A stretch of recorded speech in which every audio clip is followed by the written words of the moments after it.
understands how to monetize their skills and become financially independent.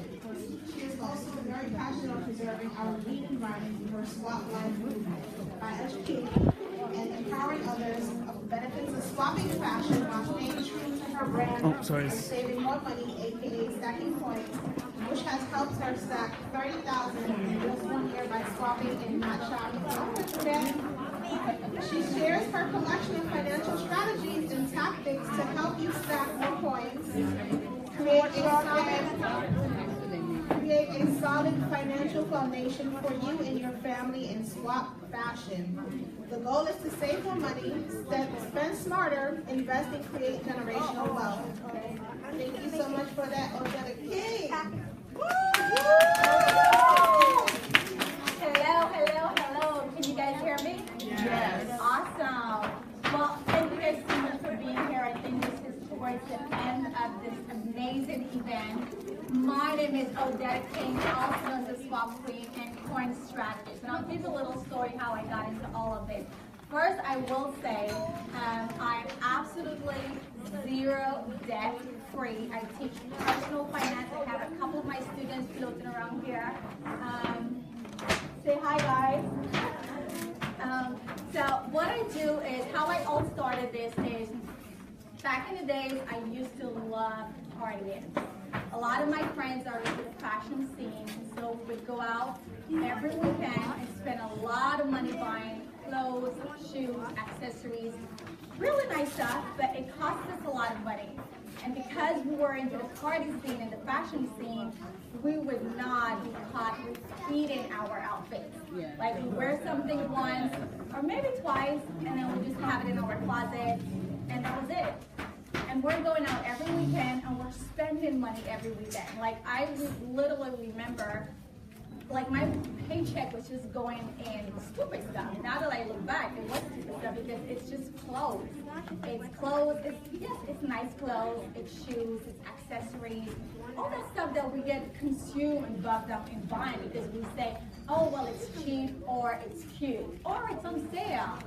But did I really need it? No, I did not need it. But because I am an active saver and passive non-saver or spender, I found myself realizing that even though I'm saving a lot of money because automatically I'm an active saver, I could be saving more if I stopped or really spend less on these outfits.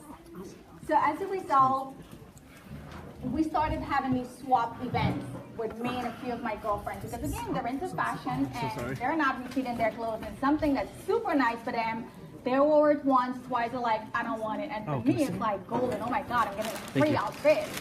So we saw what was happening when we would get together once a month or once every 3 months at each other's home and just take stuff from each other.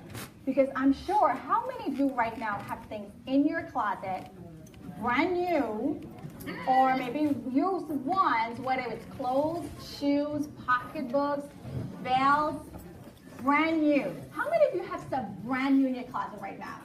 And maybe it's sitting over a year in your closet. Oh boy.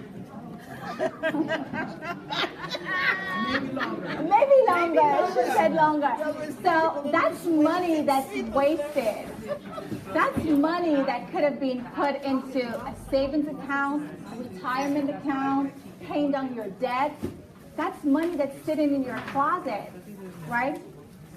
So we started doing these events, and I realized because I'm an active saver, at the end of the year, I would look at my finance because I put everything on my credit card. And then at the end of the year, I realized, wait a minute, by me just stop spending so much and started doing more of these swapping parties or going to each other's home and swapping clothes, I was able to save 30 grand in 1 year. Woo! Without really doing much, because I'm still getting fly clothes. Now I'm getting it for free. All right. Because I'm swapping. And it just made me realize, well, if I'm an active saver and I was able to save from not buying so much, other people who are like just totally out of control and always shopping. You get a raise, you shop. You get some money, you shop. Like we're so conditioned to shopping and spending that we're not saving.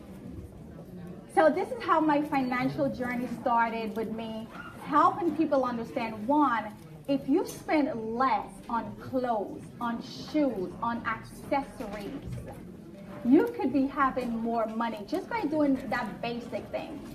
And this is how the swapping piece came into place.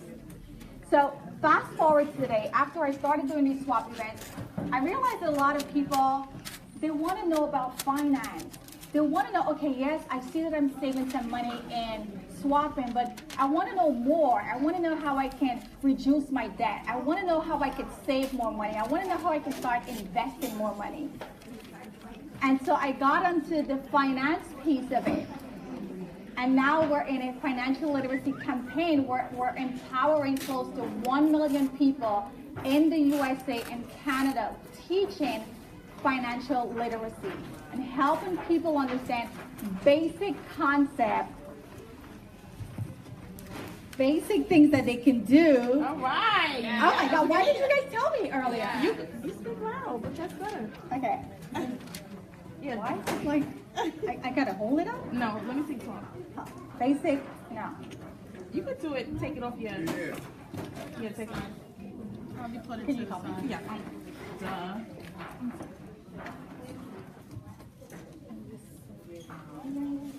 Okay, just stick it. Look, right here. Girl, I'm wearing a wig, okay? Oh no, but I cannot have my wig fall off with this clip. Is it gonna stay? she's gonna help you. Come look. The lady put this in my hand while I'm doing it.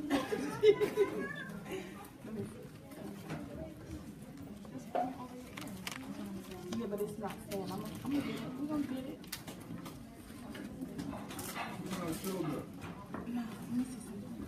You know, in the plays, the Tyler Perry play, they have it right here. Talk. Let's see it. Hello. No, that's horrible. Just, I'll hold it. yeah, you want to look at the top. Does that work?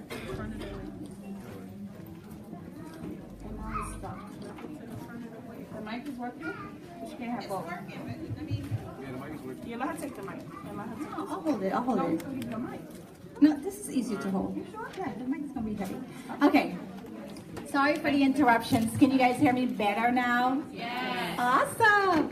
So we started this financial campaign literacy where we're empowering more than, the goal is 1 million people between now and 2020 to learn basic financial concepts, basic things to help you understand your money, help you understand how to grow your money, and help you understand how to get out of debt. So this campaign, we are teaching people throughout Canada and the US from a book called Saving Your Future. And so today I want to give you one basic principle of helping you guys understand how to build a solid foundation. After all, we're here creating a vision board. And it would not be right for us not to include a financial component of your vision board because it takes money to do stuff. And money equals freedom. So how many of you right now, and if you don't want to say it, that's fine. How many of you are not paying your bills on time? Well, there's a lot more of you, but I get it. According to the studies, 33% of Americans, 33%, that's 1 in 3, don't pay their bills on time. How many of you carry credit card loans from month to month? Or maybe you're paying the minimum, which is the worst thing to do. Or maybe you're paying just a little above the minimum. Does anyone not have a balance and pays their credit card in full every month? I don't use my credit. I have a credit card, but I don't use it. Okay. While I was in debt, and once I got out, that was it. Nice.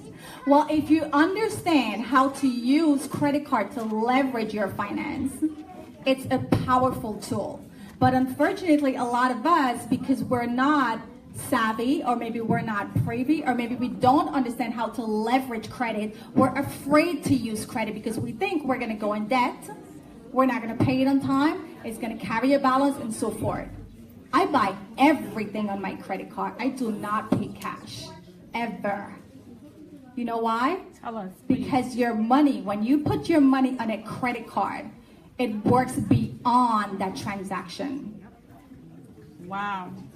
Say it again. It works beyond that transaction. So, give you an example. If you have a credit card and you swipe your credit card to buy something, not only you just acquire whatever you purchase, but you have miles going beyond. And I'm not talking about mileage in terms of credit card or loyalty points. If you understand how to use your credit card to leverage your personal finance, you are using other people's money without using your own money. A lot of people don't get this because, for one, they're afraid that they're going to be in debt. They're afraid that they're not going to pay their credit card on time. They're afraid that they're going to get hit with a credit card penalty fee or interest fee, which brings me to another point. How many of you, when you sign up for a credit card, you look at the interest rate? That's the first thing you look at before deciding if you want to take this credit card. You have to look at the interest rate. I don't care how much bells and whistles that this guy said.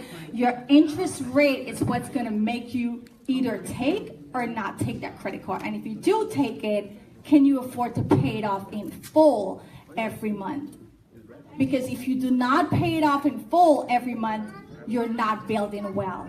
You're not being financially savvy. So you have to know how to leverage credit card to use other people's money and use your money to do something else. So the other thing I want to ask you guys is, how many of you are actually saving? More than 10%? More than 20%? If you're not saving more than 10%, you're not winning. If you have your money in the banks, which most people do, in a regular bank, giving you less than 1%, or even 1.5%, you're not winning. You are losing to inflation. And most banks don't give you 1%. If they do, you gotta have maybe 10, 20, 30, 40 grand. They don't give you more than that. So if you're not saving, we need to be saving more. I don't care if it's $5. Because a lot of times we're spending money. We're saying, oh, it's only $5, it's only $10. That's money that could be saved. Are you guys with me so far? Mm-hmm. Awesome. So, a lot of us don't need to be in a financial crisis to know that we're not doing well as we are. There's different things that we're doing every day that's putting us either forward or backward. And it's basic, simple habits. So the next thing I want to talk about is, how many of you are actually saving for your retirement? Do you know how much it will take you to have in your retirement account when that time's come? I had a conversation with a lady about 2 weeks ago. She's in her 80s. And of course, she reached out to me for help because she was in a bind with taxes situation and, you know, just some taxes stuff that caused the IRS now to tell her, listen, if you don't give us this 20 grand, we're gonna lock you up. And she's 80 years old. So the first thing I said to her is, well, you're 80, so you must be getting retirement, right? Maybe you have a 401k, maybe you have an IRA, maybe you have some pension, maybe you have a credit card. All of those options I put on the table, she had none at 80 years old. Because of the things she did earlier, and sometimes life happens. I know you could do everything right and life happens, and that's another maybe 5 or 10% that it does happen to us.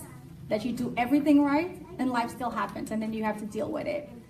But if we don't do what we're supposed to do now, today, 30, 40, 50 years is gonna come and we're gonna be in that same situation like her. Not having a 401k, or maybe we had it at one point and we liquidated it. A lot of people, when they reach into a bind, they liquidate their 401k, which is the worst thing to do if you're under 59 and a half, because you get hit with a 10% automatically. And then you also get hit with a penalty for taking that money and a loan interest on top of that money. There's a lot of fees built in. So you should never ever take out your 401k or your pension unless it falls into one of the qualified stuff, which is you're buying your first house, maybe you're disabled, or maybe for college reasons. Other than that, you should never liquidate or take money from any type of qualified plan, such as your 401k, pension, IRA, or any one of those. So I'm gonna segue now into building the basic foundation. So just like with everything else, when you have a house, the first thing you wanna start with is the foundation. And the first thing we're gonna talk about when you're building a financial foundation is yourself, you. Think about it, you buy cars, you buy home, you buy cell phone, and we insure those. But how many of us are insuring ourselves? In the event you get sick, you get disabled, you lose your job, maybe you die prematurely, then what happens to your kids, your family, your home, your rent, and so forth?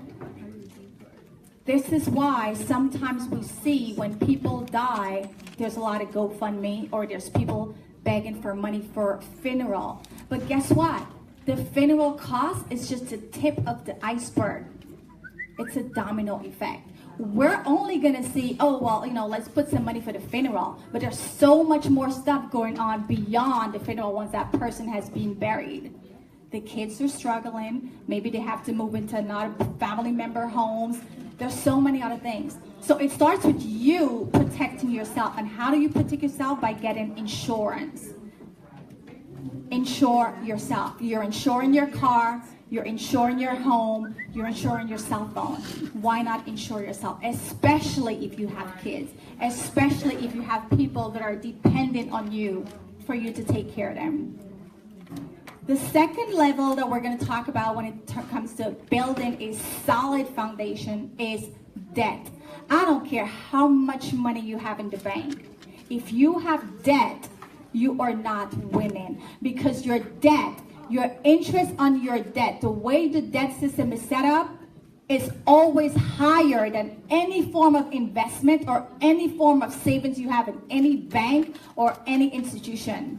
The debt is always higher.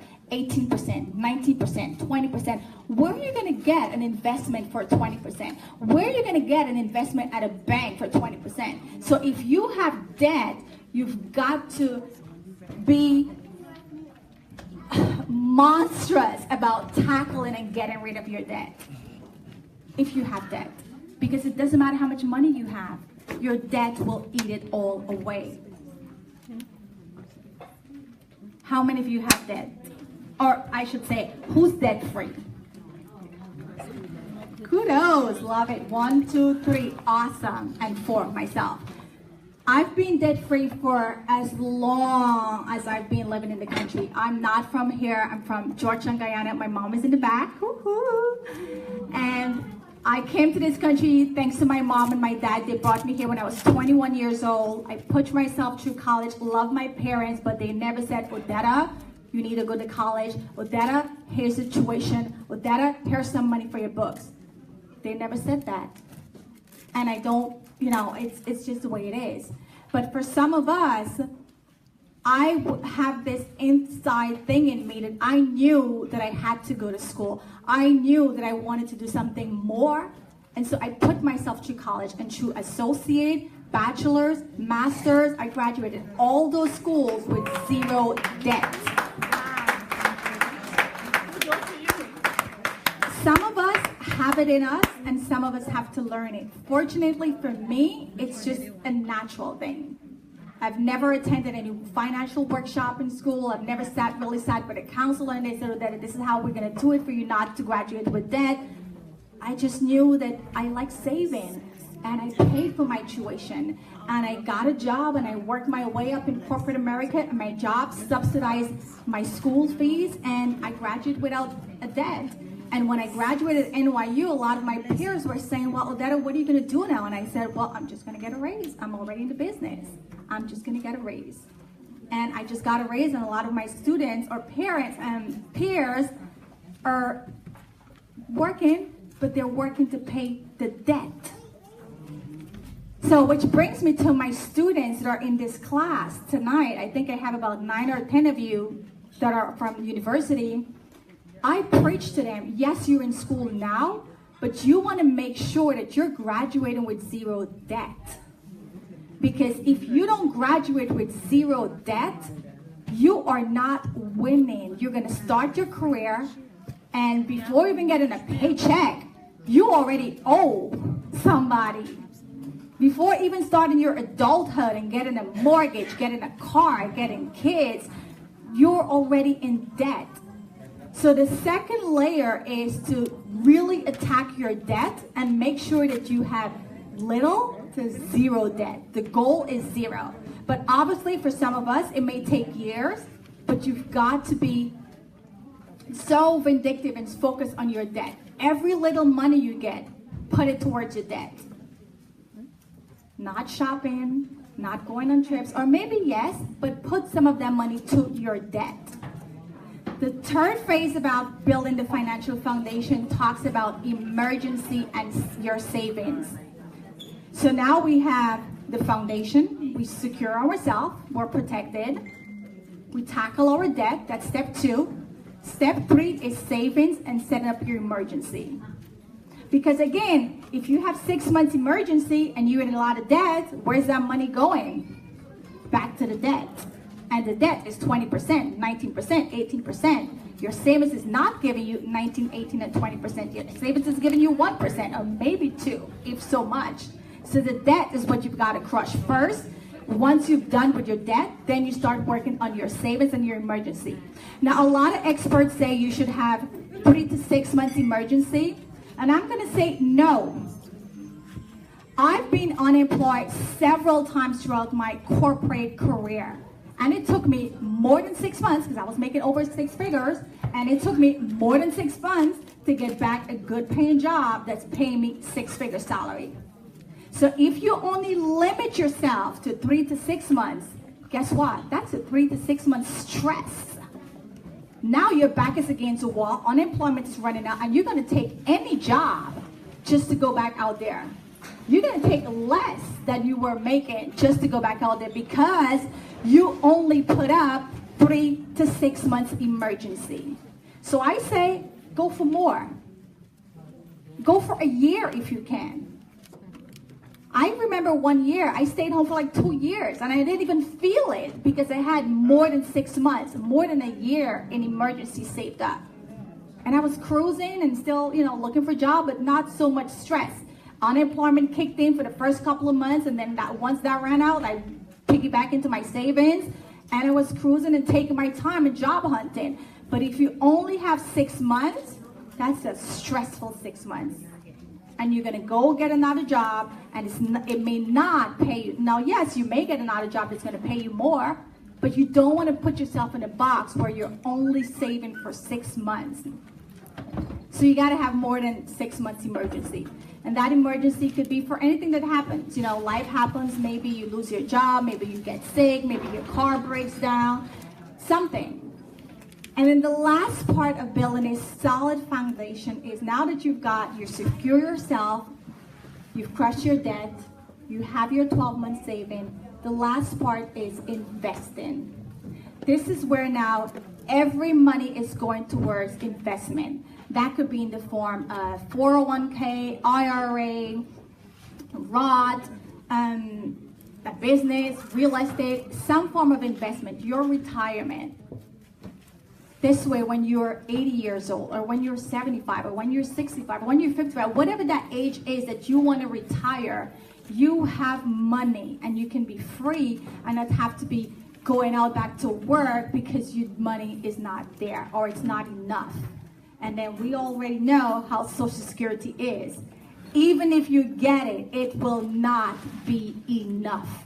It's not enough right now. I go to the grocery store and I see people nickeling and diming on their Social Security check right now today.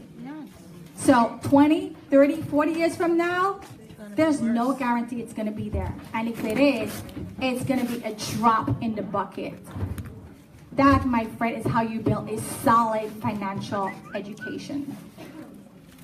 Now, we do several workshops throughout the country. I'm based here in Brooklyn. We have locations in Brooklyn, Queens, Staten Island, New York, and New Jersey. Obviously, since I'm based in Brooklyn, the next workshop in Brooklyn is going to be October 25th, right in this area, Brownsville community. If you want to attend, it is a free workshop. We offer different workshops on creating wealth, building wealth, debt management, cash flow, all that stuff. My table is back there. You can pick up a flyer and attend the free workshop, because guess what? Knowledge is power. And I don't care how much degrees you have. If you cannot manage your finance, you're going to be in a hole. And we've seen it. A lot of us graduated with awesome degrees, awesome jobs, and we're still broke, or we're still in debt, or we don't have extra. So the key is to have financial education. Thank you guys so much. Huh? Are we on schedule? What about swapping? Oh my God. Are we on schedule? 5? Okay. So the swapping part is if you have items to swap, which means, and again, let me backtrack and say what is a swap. A swap is, again, because we're trying to save money, things that you have brand new or gently used in your closet. When we have certain events, you bring 1 or 2 pieces that are brand new or gently used. You're pretty much donating, but as opposed to just get it for free, you're going to get something in return. So you give something, you get something. A lot of us, and I used to do this back in the days, I would gift stuff to Salvation Army. And when I gift stuff to Salvation Army, I don't know if you know, but I've done my research. They sell it. It don't always end up to the place where we think it's going to go. So my thing is, why am I giving it and they're making money when I could swap it and get something else, as opposed to giving something at Salvation Army, then I have to go back there and buy something that I need. When you swap, there's no monetary value. You bring a sweater, you take a sweater, or you bring a sweater, you take a skirt. So it's an exchange, and you're saving money by not going and buy something. And for the longest while, I was giving away stuff, which there's nothing wrong with giving, but then I had to, it cost me an expense, because if I'm giving away something, now I got to go buy something. But when you swap, you're giving away something and you may get something else that you really like, so now you don't have to go buy something, you got it for free. So we have a couple of folks that brought stuff here tonight. Once the session is done, I think you could go back there and just browse the racks. If you see something that you like, you take it. And the good part is, I actually study sustainability at NYU. We are super big on reducing our consumption, reducing our waste, not having stuff go into our landfill and polluting the environment. So when you swap, you're also contributing by reducing your carbon footprint. You're not wasting as much. You're prolonging the life shelf. We are in a church tonight, and a lot of churches have days where people are coming at the soup kitchen. The winter season is coming. I saw some coats back there, and all I could think of is a homeless person, or not even a homeless person, maybe someone who just lives in the community and don't have a coat. And they know that they can come to this church, have a meal, and they'll probably get a coat. Someone brought some brand new socks, and I was like, winter is here. Like, people are gonna need these stuff. So the good thing with the swap is, after you've done taking whatever, everything that gets left over gets donated to places like here, a church, or not Salvation Army, a nonprofit or shelter or something where people can use these items, because you don't want it, right? So they need it. So that's the swapping part. Thanks,